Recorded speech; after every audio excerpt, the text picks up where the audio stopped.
Claire, you actually came. I wasn't sure you could handle seeing me happy.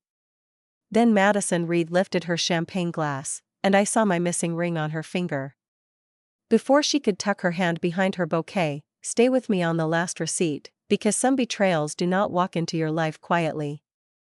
They walk down the aisle wearing your grandmother's ring. For a second, the ballroom lost its sound. The string quartet kept playing. Guests kept laughing. Crystal glasses kept chiming under gold lights. But all I could hear was the blood in my ears. Madison smiled like she had not just reopened the worst 6 months of my life. You look pale, she said. Are you sure you're okay? I stared at her left hand. The diamond sat in a slim antique setting, oval cut, with 2 tiny side stones. The band curved in a way I knew by memory, because my grandmother used to let me trace it with my finger when I was little. I whispered, "Where did you get that ring?" Madison's smile did not break. My ring, she said, lifting her hand higher as if she wanted the lights to catch it. Daniel gave it to me. Her fiancé, Daniel Brooks, stood beside her in a dark suit, smiling politely but confused. Beautiful, isn't it? He said. It belonged to her family. My throat tightened. Her family. Those 2 words hit harder than the music. That's not your family's ring, I said. Madison tilted her head. Claire. She said my name softly, like I was a child reaching for something breakable. Don't do this today, she whispered. I'm asking where you got it. Daniel looked between us. Is something wrong? Madison touched his arm with fake tenderness. She's just emotional, she said. We used to be close. My wedding is probably bringing up a lot for her. I felt my fingers curl around the small clutch in my hand. The satin fabric scraped under my nails. 6 months earlier, that ring had vanished from my apartment after my grandmother's memorial dinner. I had searched every drawer, every purse, every coat pocket. I had cried on the kitchen floor with the velvet box open in front of me, empty as a grave. My grandmother, Evelyn Bennett, had placed that ring in my palm 2 days before she died. This is not for money, she had told me. This is so you remember you were loved before the world made you prove it. I never forgot that. I never would.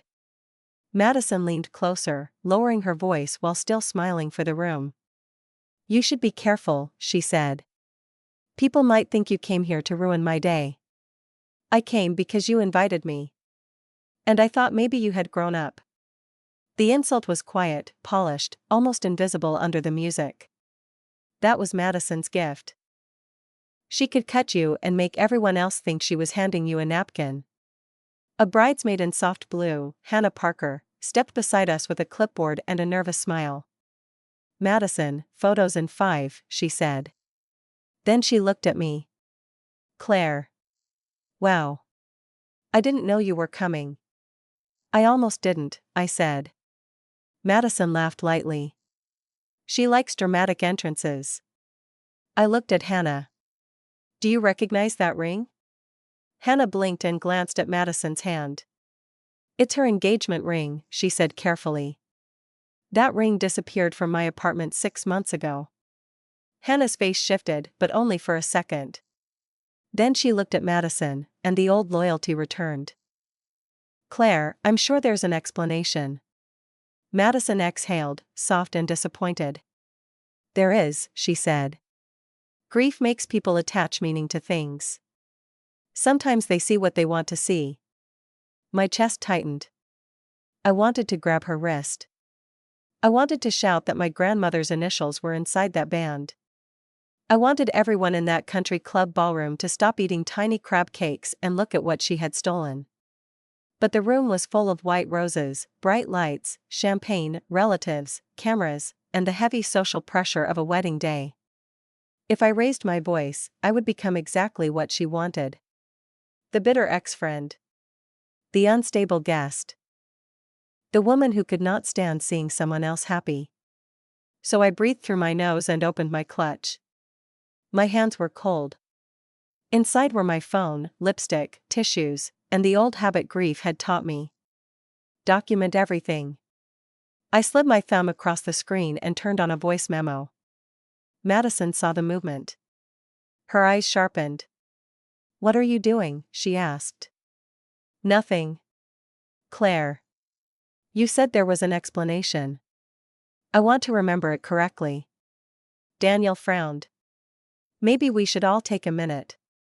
Madison turned to him with that soft bride voice. Sweetheart, she's upset. I don't want this to become ugly. I looked at Daniel. Did you buy that ring? He hesitated. Madison answered before he could. It was reset, she said. A family piece. Daniel helped me make it wearable. That is not what he just said. Her smile finally thinned. You always did this, she said. Did what? Take one tiny detail and build a tragedy around it. Hannah touched my elbow. Claire, maybe step outside with me, she said. Just for air. The touch was gentle, but it still felt like being moved away from the truth. I pulled my arm back. No. Madison's eyes flashed, then softened again when an older woman passed us with a glass of champagne. Everything all right? The woman asked. Madison beamed. Perfect, Aunt Linda. Just catching up. Aunt Linda smiled and walked on. Madison leaned in again. See, she whispered. Nobody wants this. I looked at the ring. The oval diamond caught the chandelier light, throwing a sharp white spark against her veil. My grandmother had worn that ring for 41 years. She wore it while kneading bread, while signing birthday cards, while brushing my hair at her kitchen table. She wore it even after my grandfather died because, as she said, love did not stop being real just because one person left the room. Madison had no right to turn that memory into bridal jewelry. I said, take it off. Daniel's eyes widened. Hannah whispered, Claire. Madison went still. Then she laughed. Not loudly. Just enough to make me look unreasonable. You want me to take off my engagement ring during my wedding reception? It's not yours. It is mine. Then show me the inside of the band. Her jaw tightened. There's nothing inside. Yes, there is. No, she said. There isn't. The lie landed between us like a dropped glass. Because she did not ask what I meant. She did not ask why I thought there was something inside. She already knew. My fear shifted then. It did not disappear, but it changed shape. The shaking in my hands slowed. My breathing steadied. Madison had not found a similar ring. She had not accidentally bought the same design. She knew exactly what was inside that band. Madison, I said quietly, what did you do to the engraving? Daniel turned to her. What engraving?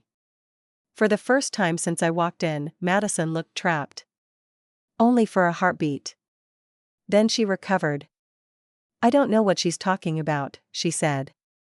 There was never an engraving. I smiled, but it hurt. My grandmother engraved it before she gave it to me. Hannah looked at me now, not Madison. What did it say? I kept my eyes on the bride. EB to CB. Always loved. Madison swallowed. The music swelled behind us, too sweet for what was happening. Daniel's voice came low. Madison? She touched his lapel. Daniel, please. Do not let her do this. She lost a ring, and now she's trying to take mine because she can't stand that I'm loved. There it was. The twist. She was not denying my grief anymore. She was using it. I felt the old wound open, but I did not bleed for her. Not this time. I looked at her hand one last time. You invited me here because you thought I would stay quiet. Madison's eyes hardened behind her bridal smile. No, Claire, she said. I invited you because I felt sorry for you. My phone kept recording inside my clutch. And for the first time all evening, I was grateful I had not screamed. Because Madison had just given me the beginning of the proof. Hannah guided me toward the side hallway with one hand hovering near my arm, like I was a lit candle she did not want to touch. "Claire, breathe," she said. "Please." "I am breathing." "You look like you're about to faint." "No," I said. "I look like someone who just found her stolen ring." She glanced back toward the ballroom. Madison was already smiling again, leaning into Daniel while a photographer adjusted her veil. Her hand stayed low now, tucked near the white flowers. That told me more than any confession could. Hannah lowered her voice. "Madison wouldn't steal from you." "You said that fast." "Because I know her." "You know the version she performs." Hannah flinched. The hallway smelled like roses, perfume, and lemon polish. It was too clean, too bright, too expensive. Nothing about it matched the feeling crawling under my skin. My mother, Elaine, came around the corner holding a glass of water. "Claire," she said. "Hannah texted me." "What happened?" I looked at her and hated how badly I wanted her to believe me before I explained. "Madison is wearing Grandma's ring." My mother froze. Then her face softened in that careful way people use when they think grief has tricked you. "Oh, honey." "No." "Claire, listen to me." "No, Mom." "Do not use that voice." Elaine stepped closer. "I know how much that ring meant to you. It still means that much." "I'm not saying it doesn't." "You're about to say I'm mistaken." She looked down. The hurt came sharp and immediate. Not because she doubted me. Because part of me had expected it. Hannah folded her arms around the clipboard. "Maybe it's similar," she said. "Antique rings can look alike. It has the same setting." "That's not enough." "It has the same stone shape." "Still not enough."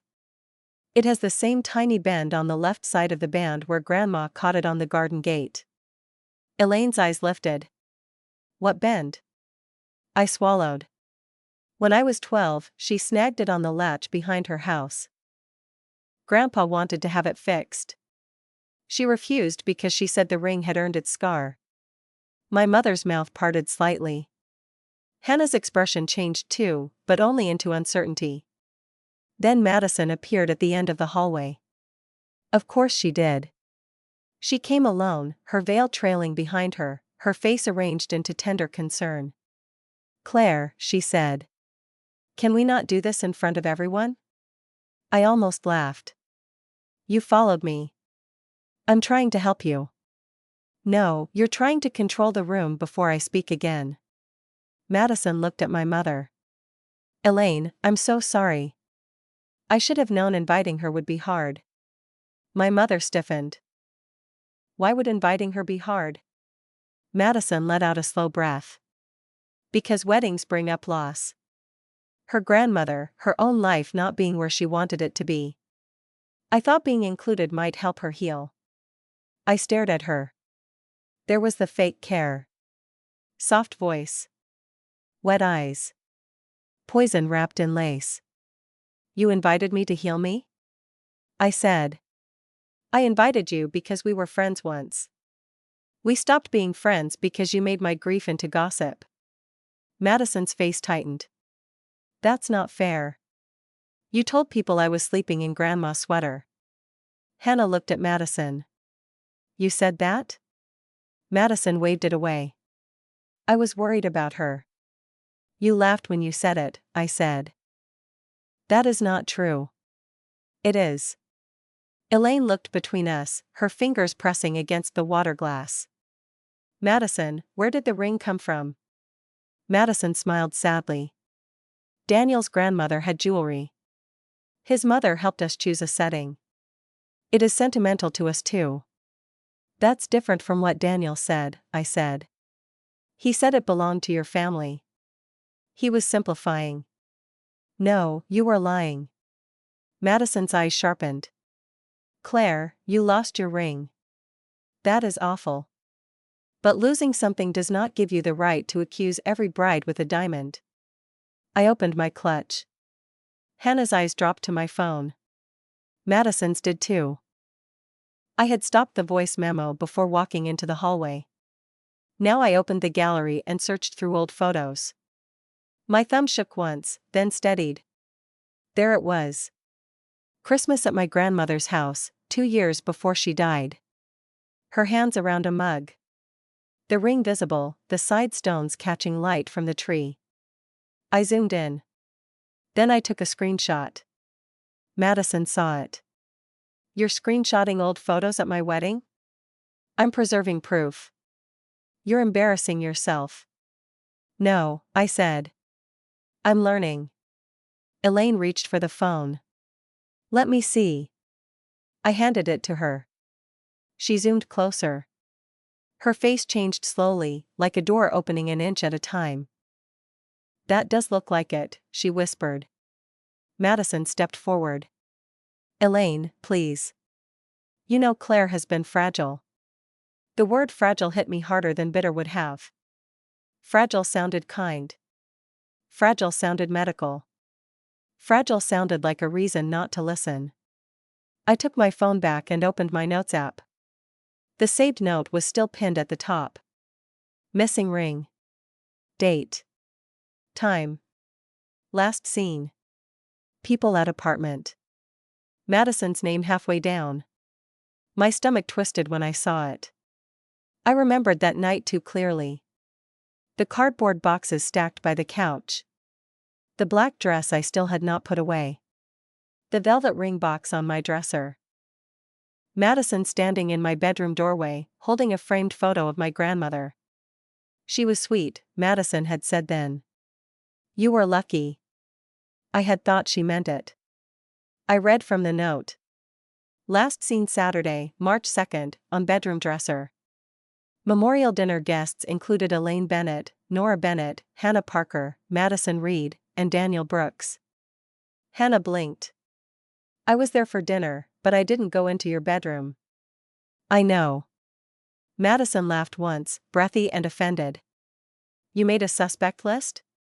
I made a memory list. That is insane. No, I said. That is what people do when something irreplaceable disappears. Elaine's voice softened. Why didn't you show me this? I did. You told me I was exhausted. She looked away. That one hurt both of us. Madison moved closer to my mother. Elaine, I remember that week. Claire was barely sleeping. She kept saying things were missing. One scarf, I said. One photograph. One ring. You misplaced things. You helped pack my bedroom. The hallway went quiet. Hannah's eyes moved to Madison. Madison said nothing. I stepped closer.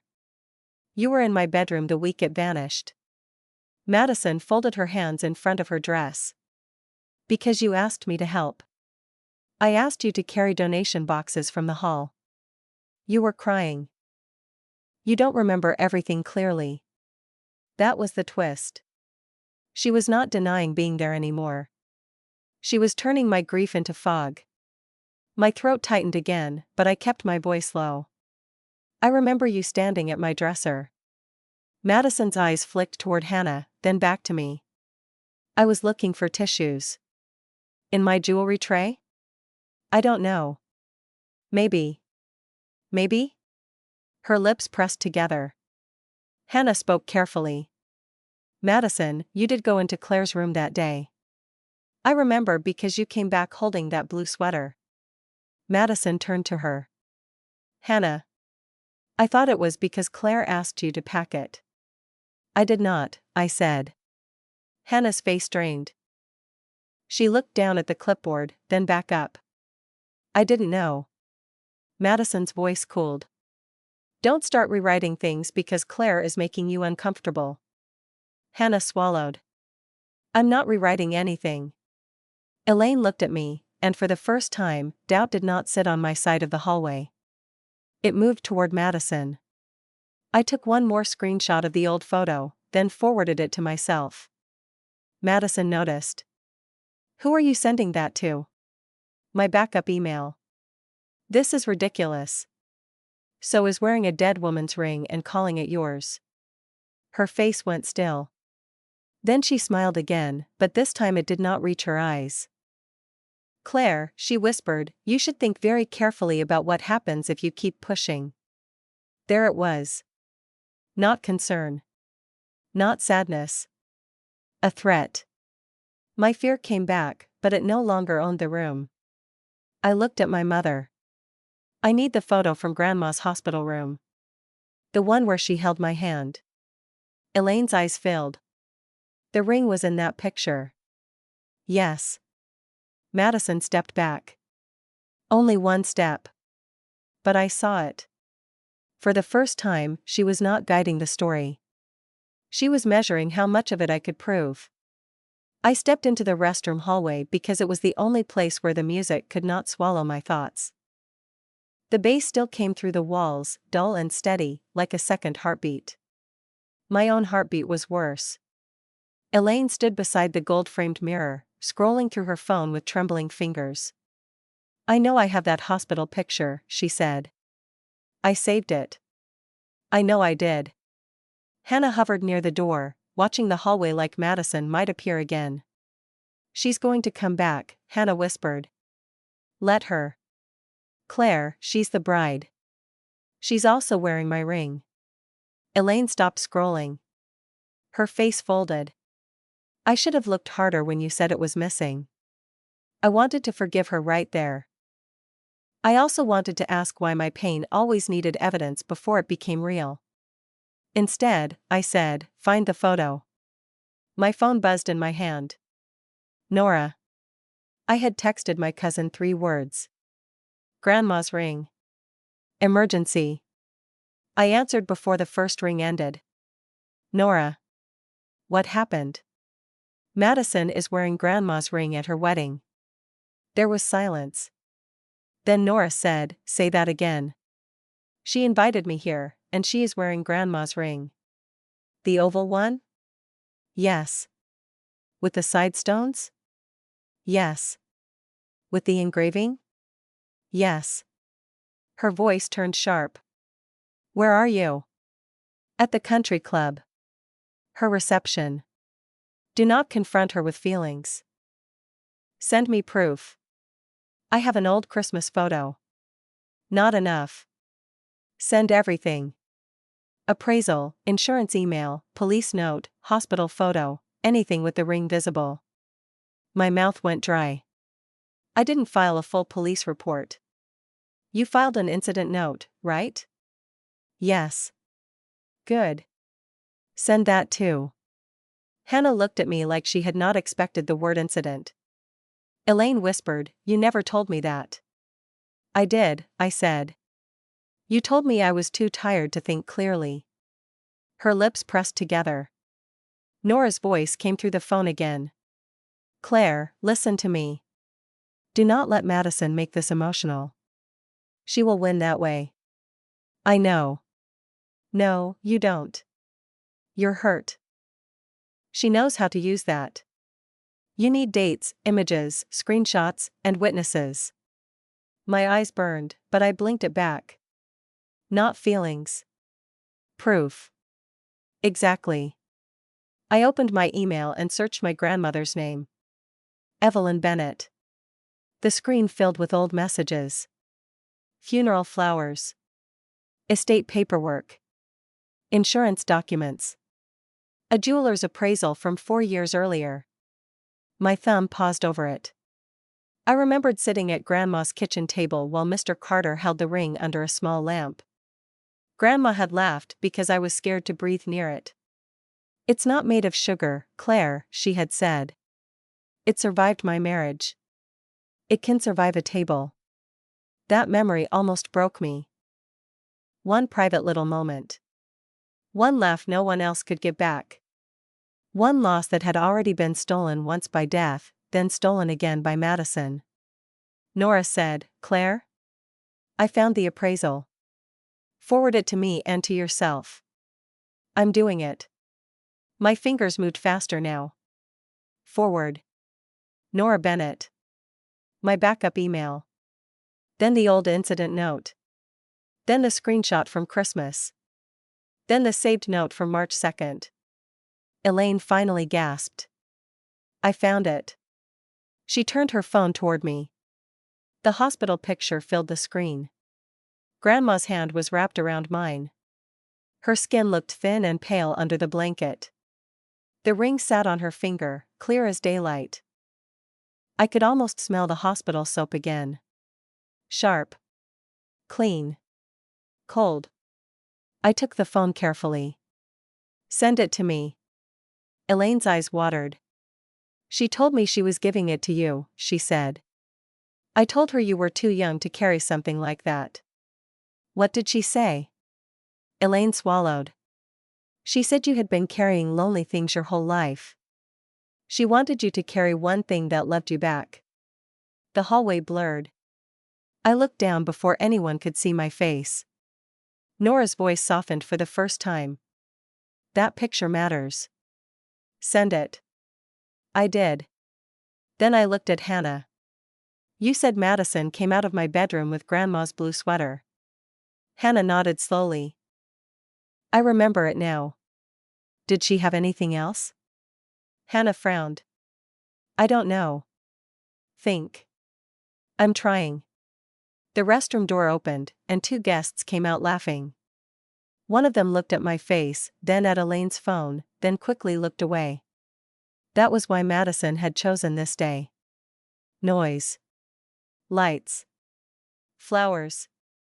Social pressure. No one wanted a theft accusation between cocktails and vows. Nora said, Claire, put me on speaker. I did. Hannah straightened. Nora's voice filled the small hallway. Hannah, this is Nora Bennett. I need a clear answer. Did Madison have access to Claire's bedroom on March 2nd? Hannah hesitated. Yes. Did Claire ask her to go through jewelry? No. Did Madison ever mention the ring afterward? Hannah looked at the carpet. Yes. My stomach dropped. I said, when? Hannah's voice thinned. A few weeks later. She asked if you had found it. That sounds normal, Elaine said, but her voice lacked conviction. Hannah shook her head. No. It wasn't how she asked. What do you mean? Nora said. She said, did Claire ever find that sad little ring? My hand tightened around the phone. Sad little ring. Madison had called my grandmother's ring sad. Elaine's face hardened. She said that? Hannah nodded. I thought she was just being Madison. I gave a bitter laugh. That should never be a sentence people accept. Nora said, Claire, screenshot the appraisal. Make sure the serial description and photos are visible. There's no serial number. It's antique. Then the description matters. Stone, setting, engraving, damage.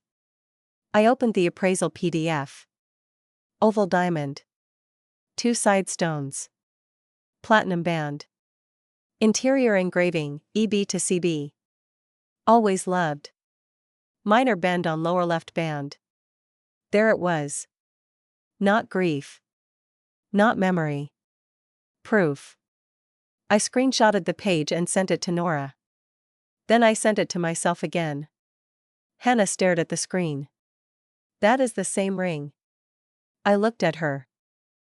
Say it again. She swallowed. That is the same ring. Elaine whispered, God. The door at the far end of the hallway opened. Madison came through it, alone this time. Her veil was lifted off her face now, pinned back into her hair.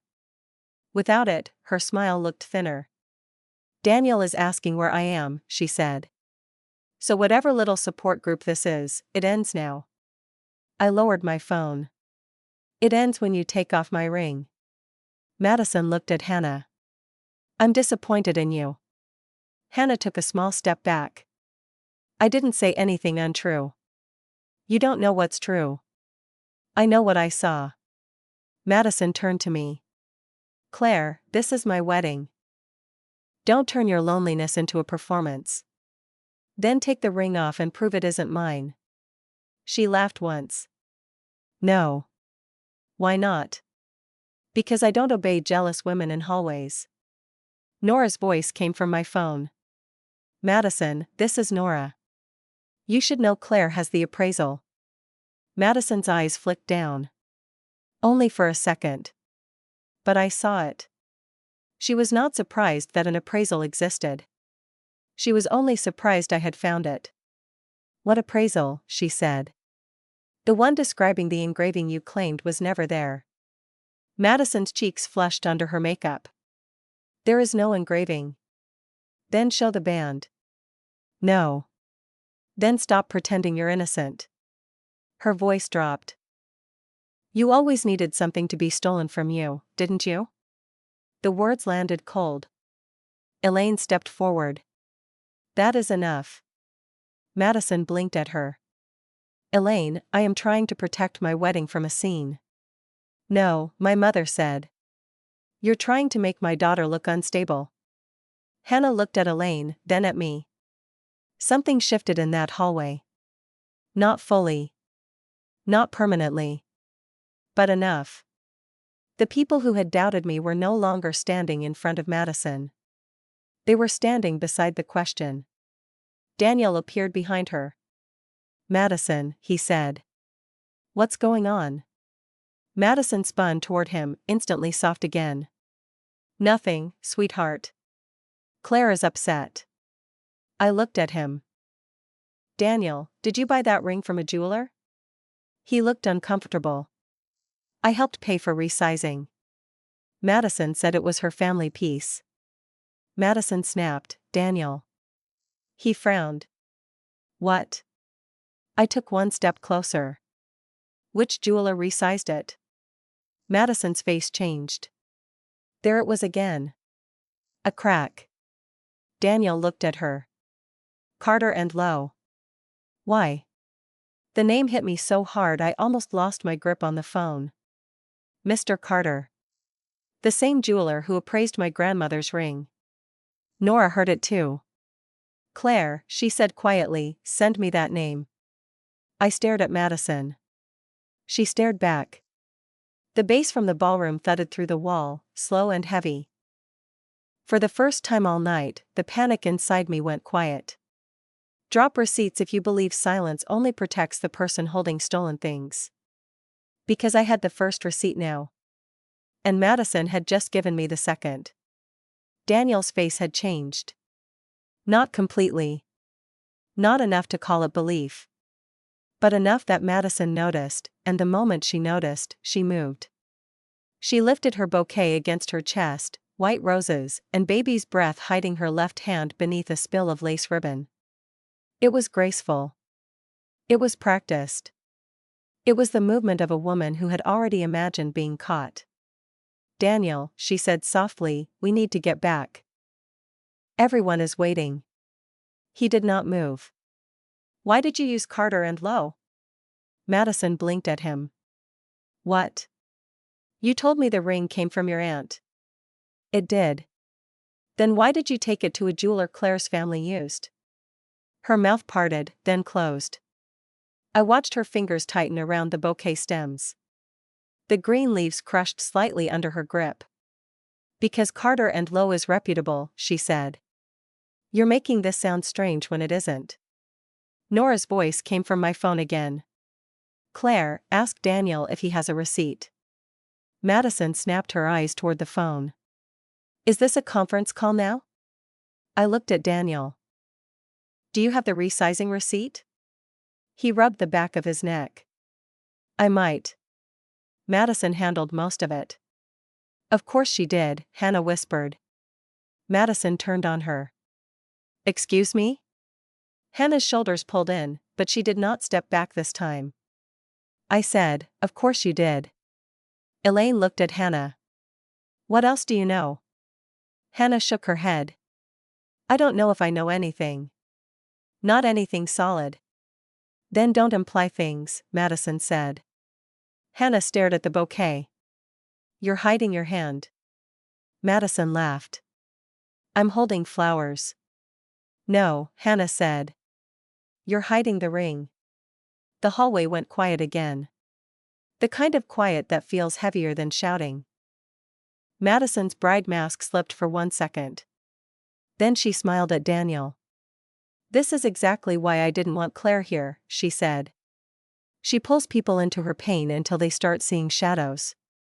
I felt that sentence crawl under my skin. My pain. Her shield. Her weapon. I pressed my fingertips against the side seam of my dress. The fabric was smooth and cool, and I rubbed it once, twice, just to remind myself I was standing on a real floor. I was not back in my apartment. I was not on the kitchen tile with an empty velvet box. I was here. And this time I was not alone. Elaine said, "Madison, show us the inside of the band." Madison's eyes widened. Elaine. If there's no engraving, show us. This is humiliating. So was watching my daughter beg us to believe her. I looked at my mother. She could not quite meet my eyes, but her voice had shifted. Not full belief. Not yet. But guilt had started cutting through doubt.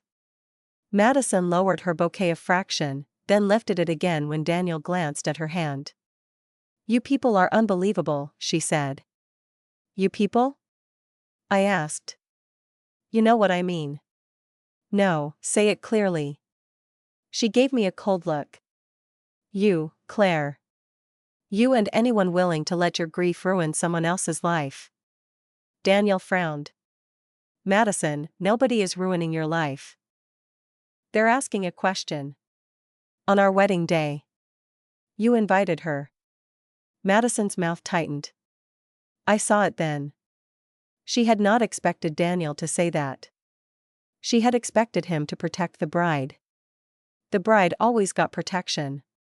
The dress, the veil, the guests, the cameras, the music, the pressure to smile. Everything around her made confrontation look cruel. That was the stage she had chosen. And I was starting to understand why. Hannah breathed out slowly. There's something else. Madison's head turned. Hannah, don't. Daniel looked at her. What's something else? Hannah swallowed. The week after Claire's grandmother died, Madison said something about the ring. My heart hit hard once. Madison's voice went low. You are confused. No, Hannah said, but her voice trembled. I remember because it sounded mean. What did she say? Elaine asked. Hannah looked at me, and shame crossed her face. She said, Claire won't miss what she already lost. My breath stopped. The words did not just hurt. They explained. Madison closed her eyes briefly, like Hannah had spilled wine on her dress instead of truth into the room. Daniel stared at her. You said that? Madison opened her eyes. I was talking about grief. Not a ring. No, Hannah said. You were talking about the ring. Madison stepped toward her. You don't remember the context. I remember your face. Hannah. You laughed, Hannah whispered. The hallway lights seemed too bright now. My skin felt exposed under them. I remembered Madison sitting on my couch after the memorial, touching my shoulder, telling me I needed to let people help. I remembered thanking her. That memory was the thing that hurt most. Not the ring. Not even the lie. The fact that I had opened my door to her when I was too tired to protect myself. I said, you came into my home when I was grieving. Madison looked at me. You asked me to. I asked my friend to help me carry boxes. And I did. No. You looked around for something you could take. Her expression hardened. You always make yourself the victim. I was robbed. You lost jewelry. You stole a goodbye. Daniel's jaw tightened. Madison turned to him quickly. Do you hear how dramatic she sounds? I hear what she's saying. You don't know her like I do. No, he said. I'm starting to think I don't know you. That one landed.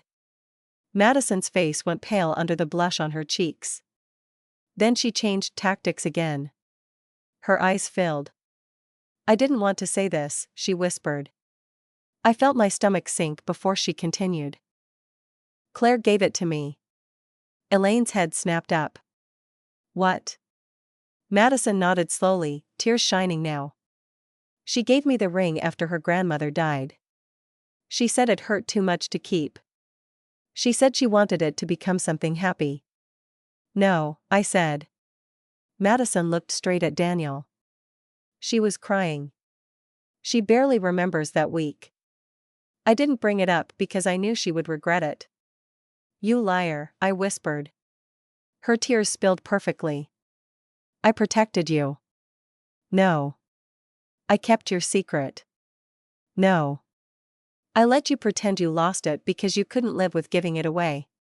My hands went cold again, but this time I did not shake. The lie was too detailed to be improvised. That was the secret. Madison had not just stolen the ring. She had built a story for the day I found it. Elaine spoke carefully. "Claire would never give that ring away." Madison turned to her. "You don't know that. You just want to believe your daughter was stable." Elaine flinched. I did too. Daniel looked down. Hannah whispered, "Madison, stop." Madison wiped under one eye.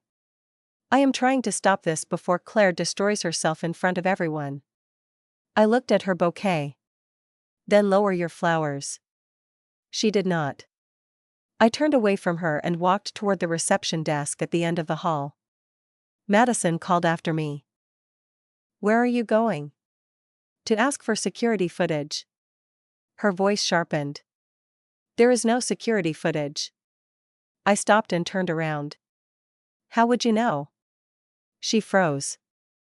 Daniel stared at her again. I walked to the desk where a woman in a black blazer was speaking into a small headset.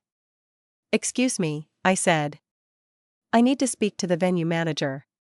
The woman smiled politely. "Of course. Is everything all right?" "No. I need to know whether your hallway cameras cover the bridal suite entrance and the side corridor near the coat room." Madison arrived behind me.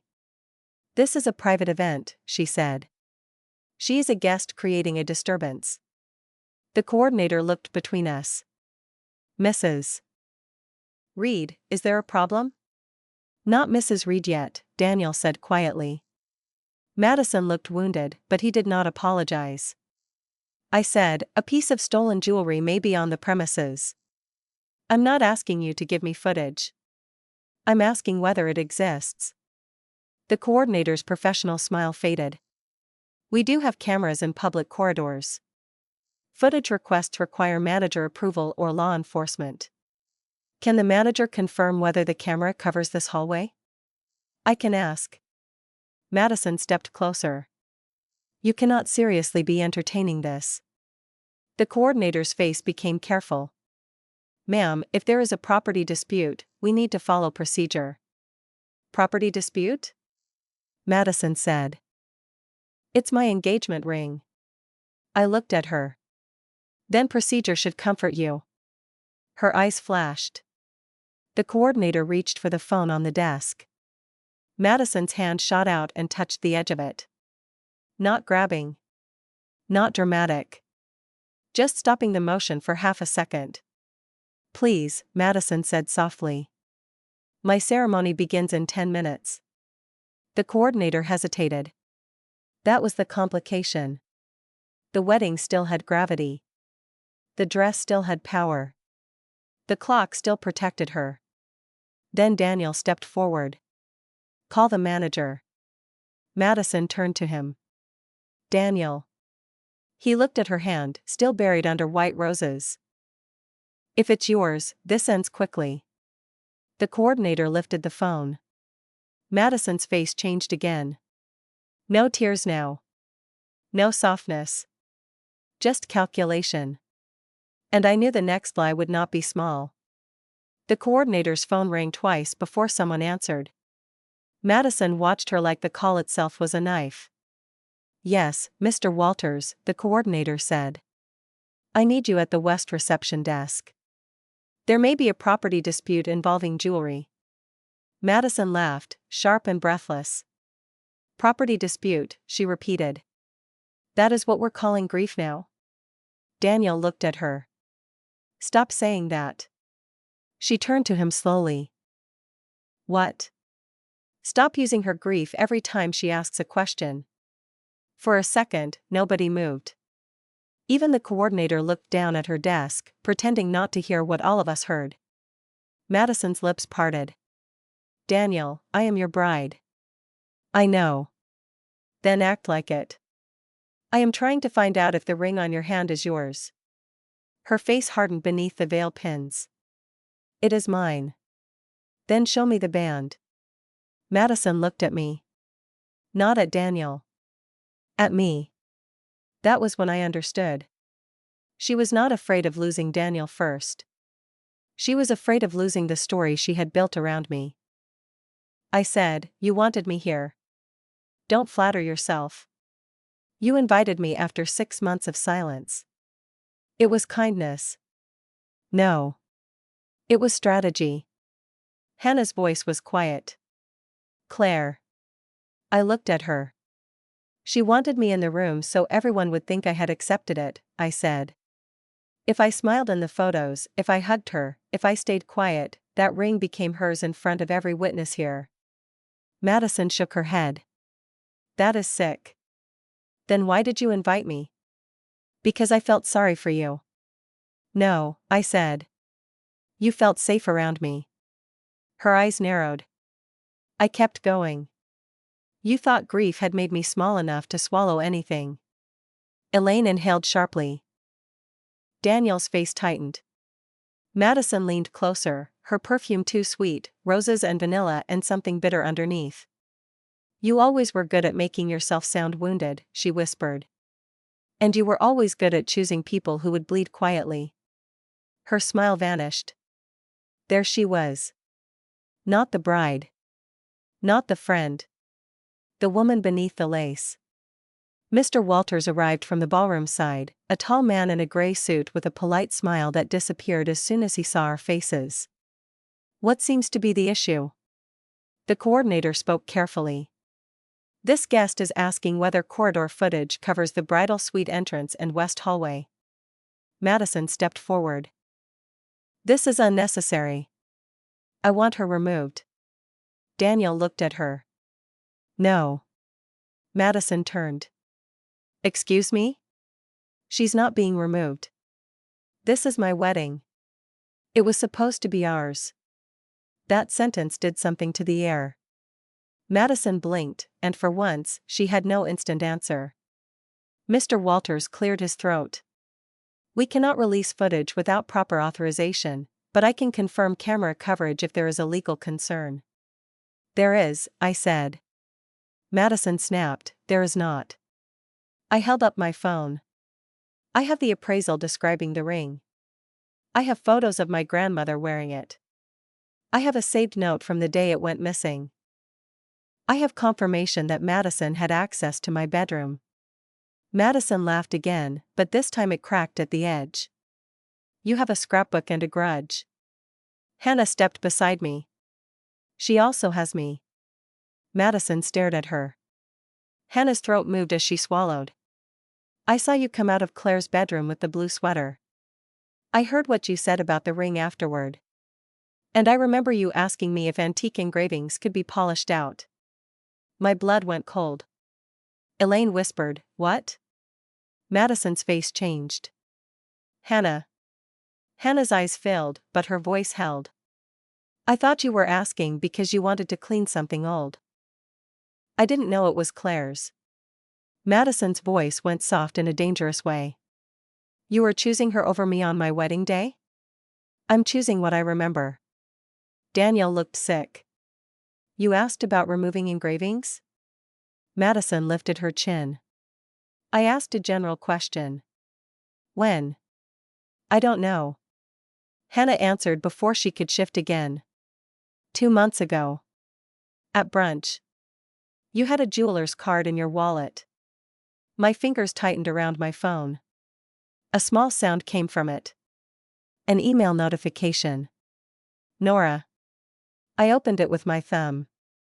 Found Carter and Low contact. Call them now. Ask for Mr. Carter. He remembers Grandma. My breath caught.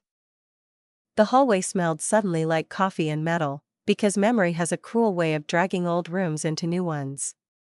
Grandma at Carter and Low. Her small hand on mine. Mr. Carter saying, "This piece has character." Grandma smiling. "So does my granddaughter."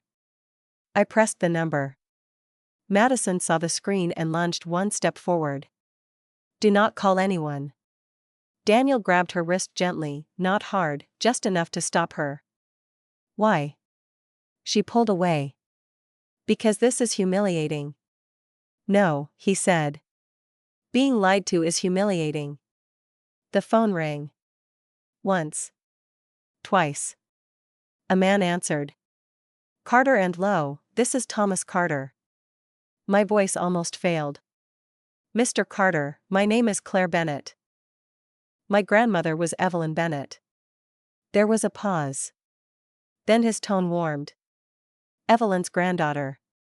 "Yes, I remember. She had the platinum oval ring." Madison turned pale. Daniel heard it. Elaine heard it. Hannah covered her mouth. I put the phone on speaker. "Mr. Carter," I said, "I'm sorry to call like this, but I need to ask whether a woman named Madison Reed brought in an antique oval diamond ring recently." Madison whispered, "This is illegal." Mr. Carter was silent for a moment. "I can't disclose customer information casually." "I understand," I said. "The ring may have been stolen from me. I have your appraisal from 4 years ago. It lists the engraving EB to CB. Always loved." His voice changed. "Where are you?" "At Madison Reed's wedding." "She is wearing it." Another pause. Then Mr. Carter said, "I can confirm this much. A woman brought in a ring matching that description 8 weeks ago. She requested resizing." Daniel closed his eyes. Madison whispered, "No." Mr. Carter continued. "She also asked if the interior inscription could be removed without damaging the band." Elaine made a small broken sound. I stared at Madison. Not because I was surprised. Because some part of me had still wanted a smaller betrayal. An accident. A misunderstanding. A ring that looked like mine from a distance. But this was not distance. This was intention. "You tried to erase her words," I said. Madison's eyes shone, but not with remorse. With fury. "You don't understand anything." "Then explain it." "You got everything," she snapped. The words came out too fast. Daniel opened his eyes. "What?" Madison looked around and seemed to realize she had said too much. But the door was open now. And rage was pushing her through it. "You got the attention. The sympathy. The sad little stories. Everyone treated you like glass because your grandmother died." Elaine stepped forward. She raised Claire. Madison's mouth twisted. "And everyone made sure we all knew it." Hannah whispered, "Madison, stop." "No," Madison said. "You all stood around acting like that ring was some holy relic. It was jewelry." "It was mine," I said. "It was wasted on you." The sentence hit my chest so hard I felt it in my ribs. For 1 second, I was back in Grandma's kitchen, watching her fold a dish towel over the oven handle. The smell of cinnamon toast. The sound of her humming to an old radio. The way she always turned when I entered a room, like my arrival mattered. That was the specific loss. Not a diamond. A place in the world where I had never needed to compete. Madison had stolen from that place. My eyes burned, but my voice stayed calm. "You hated that I was loved." She laughed, but there was no humor in it. "I hated that you made love look like suffering and still got rewarded for it." Daniel took one step back from her. Madison noticed. Her face broke into panic, then anger. Daniel, she's twisting this. No, he said. You are finally making sense. Mr. Carter spoke through the phone. Ms. Bennett, if needed, I can provide a written statement to law enforcement confirming the appraisal and the service inquiry. Madison's head snapped toward the phone. You cannot do that. With proper request, I can. I swallowed. Thank you, Mr. Carter. I'm sorry, Claire, he said. Your grandmother adored you. That almost undid me. My fingers trembled around the phone, but I did not let it drop. Thank you, I said again, and ended the call. The hallway was silent. Madison's bouquet hung lower now. The ring showed again. Bright, shameless, trapped on her finger. I looked at it and did not feel panic anymore. I felt something colder. Cleaner. Truth. Comment truth if you've ever watched someone rewrite your pain and expect you to clap. Daniel turned to Madison. Take it off. She stared at him. No. Take it off. This is my engagement ring. No, he said. It's evidence. Madison looked at me with pure hatred. And finally, I understood why she had kept her hand hidden. Not because she thought I might recognize the ring. Because she knew, once I did, the only thing left to steal would be the truth. Daniel's words did not echo. They sank. No one moved after he called the ring evidence. Madison stared at him as if he had slapped her in front of every guest, but he had barely raised his voice. That made it worse for her. Calm sounded final. Mr. Walters stepped aside and spoke quietly into his headset. The coordinator looked down at the desk, then toward the ballroom doors. The ceremony is scheduled to begin, she said carefully. Madison seized on that like a rope. Yes. Exactly. The ceremony is beginning. Daniel, we are not doing this here. Daniel did not look away from her hand. Then take it off before we walk in. Her face hardened. No. Madison. No, she said again. I will not let Claire turn my wedding into her therapy session. I felt the old shame rise, hot and ugly. For 1 second, I saw myself in that apartment again, sitting on the floor with the empty velvet box in my lap. I had been so tired that night I put my cheek against the dresser drawer and whispered Grandma's name like she might answer from the wood. My private fear had been simple. That without the ring, I would forget the exact weight of being loved by her. Madison had known that. And she had taken it anyway. Elaine touched my shoulder. Claire. I lifted my chin. I'm all right. Madison laughed under her breath. You're never all right. That's the whole point. Daniel's jaw tightened. Madison, stop. No, you stop, she snapped. You're standing here acting like her lawyer when you should be standing beside me. I am standing beside the truth. Her eyes flashed.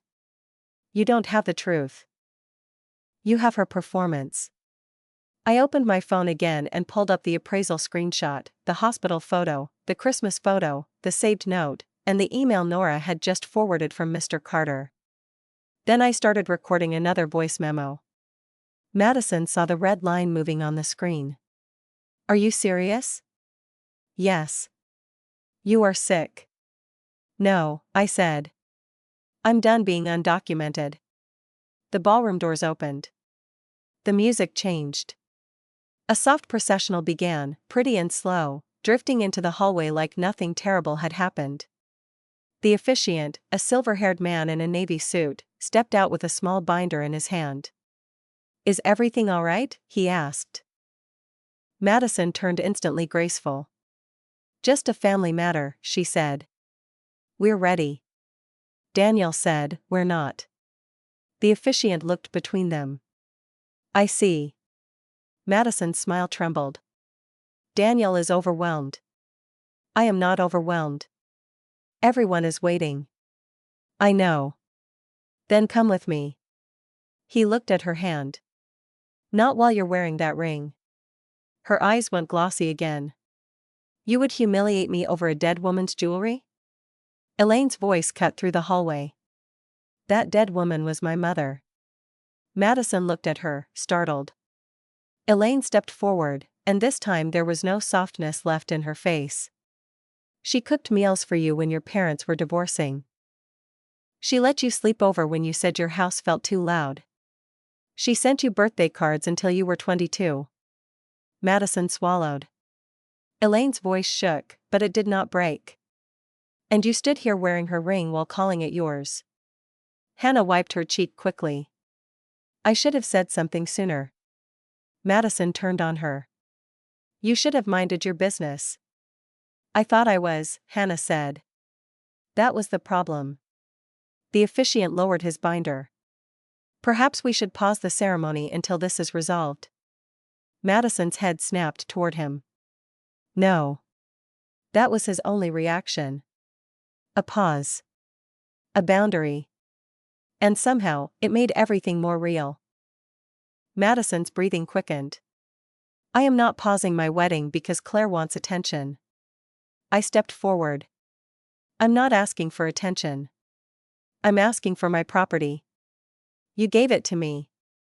Then why did you ask Mr. Carter to remove the engraving? She went silent. Daniel looked at me. What engraving? I held up the appraisal screenshot. EB to CB. Always loved. Elaine's eyes closed. Hannah whispered, God. I kept my voice even. My grandmother was Evelyn Bennett. I'm Claire Bennett. She gave the ring to me 2 days before she died. I have a hospital photo of her wearing it. I have a Christmas photo. I have an appraisal from Carter and Lowe listing the exact setting, the lower left bend, and the engraving. I have a saved note from the day it disappeared. I have Hannah confirming Madison had access to my bedroom. And I have Mr. Carter confirming a woman brought in a matching ring 8 weeks ago and asked if the inscription could be removed. Madison's lips parted. No answer came. I looked at Daniel. I am not here to ruin a wedding. I am here to recover stolen property. The ballroom doors were still open behind the officiant. A few guests near the entrance had gone quiet, and then one low murmur spread through the room like wind moving over water. That was the crowd's only reaction. It was enough. Madison heard it. Her face twisted. Look what you did. No, I said. Look what you wore. Daniel's voice came low. Madison, is this true? That was his only reaction. One question. No shouting. No collapse. Just a man looking at the woman he was about to marry and realizing he had been handed a stranger. Madison stared at him. Her mouth trembled. Then something in her broke sideways, not into remorse, but rage. She always got sympathy, Madison said. Always. Poor Claire. Sweet Claire. Lonely Claire. Grandma's favorite Claire. Elaine whispered, Madison. No, Madison said. You all did it. Every time she cried, everyone circled around her like she was precious. And I had to stand there pretending it was beautiful. I stared at her. You were jealous of grief? I was tired of you getting love for suffering. My grandmother loved me before she got sick. Madison's eyes filled with tears that looked real now, but they were not for me. They were for the version of herself she could no longer sell. She talked about you constantly, Madison said. Claire this. Claire that. She said you had a hard heart to protect a soft one. Do you know what she said about me? I said nothing. Madison's voice dropped. She said I was charming. Hannah looked down. Elaine's face changed with sad recognition. Madison laughed once, bitter and small. Charming. Like I was a ribbon on a gift someone else deserved. Daniel took a step back. You stole it because Evelyn loved Claire? Madison looked at him. I took what she wasted. The words settled in the hallway. There was no coming back from them. I felt my hands go damp around my phone. For a breath, I wanted to hurt her with every sentence I had swallowed for years. I wanted to say that Charming was generous. I wanted to say Grandma had seen her clearly. I wanted to say Daniel was lucky he found out before the vows. But my grandmother's ring was still on Madison's hand, and I would not let my anger become the story. So I said only one thing. You didn't steal a ring. You stole a goodbye. Madison's face crumpled, then hardened again. Daniel looked at Mr. Walters. Can you ask security to stay nearby? Madison turned. Daniel, don't. He did not answer her. Mr. Walters nodded and spoke into his headset. The consequence had arrived quietly. No screaming. No thrown bouquet. No dramatic collapse. Just procedure. Madison looked around as if the room might rescue her. No one stepped forward. Daniel faced her again. The ceremony is paused. Daniel. I will not say vows while you are wearing stolen property. It is not stolen. Then remove it and prove it through the proper process. Her fingers curled into her palm. You're choosing her. I'm choosing not to marry a lie. The officiant closed his binder. Madison stared at it like he had shut a door in her face. I saved the voice memo. My thumb hovered over the file name, then I typed one word. Justice. I looked at Madison's hidden hand, at Daniel's stunned face, at my mother standing beside me with tears and guilt in her eyes, and I finally felt the room tilt back into balance. Type justice if you believe proof should speak louder than performance. Because Madison had built a wedding around a stolen ring. And now every vow had stopped at the truth. Madison looked at Daniel like she still expected him to blink first. He did not. The music inside the ballroom faded, then stopped. That silence was louder than the processional had been. Madison's fingers closed tighter around the ring. No, she said. You do not get to take this from me. Daniel's face went still. I'm not taking anything from you. You are standing with her. I am standing away from a lie. Her mouth trembled. You promised me forever.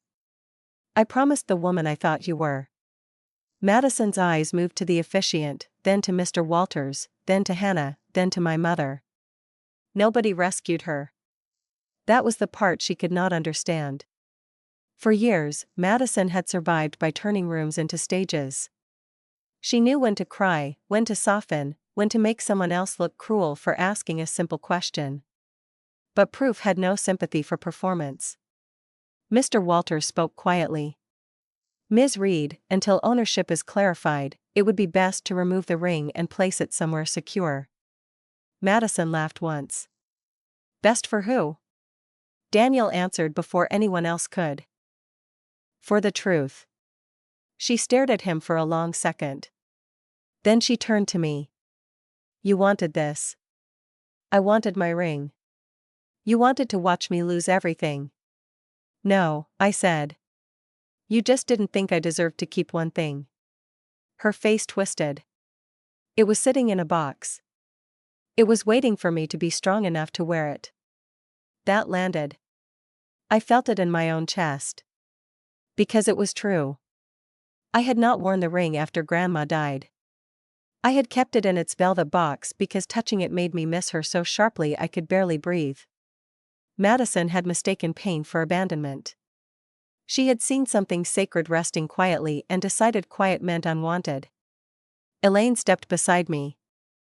Her voice was small. Claire, I am sorry. I looked at her. I needed you to believe me. I know. You made me prove pain that already had a name. Her eyes filled. I was afraid if I believed you, then I had failed you twice. Once when it disappeared, and again when you said you knew who had been near it. The apology did not undo the doubt. But it stood there honestly. And tonight, honest was rare. I nodded once. Hannah stepped forward next, her hands shaking around the clipboard. I'll tell the manager what I remember, she said. And if the police ask, I'll say it clearly. Madison snapped, you don't have to do this. Hannah looked at her. Yes, I do. You were my maid of honor. I was your cover without knowing it. Madison flinched. Hannah's voice cracked, but she kept going. I defended you because I thought loyalty meant protecting your version. I was wrong. Madison looked away first. Daniel removed the small ring box from his jacket pocket. The box he had probably planned to use for a sweet photo, a close-up of their hands, a caption about forever. He opened it and held it toward Madison. Put it in here.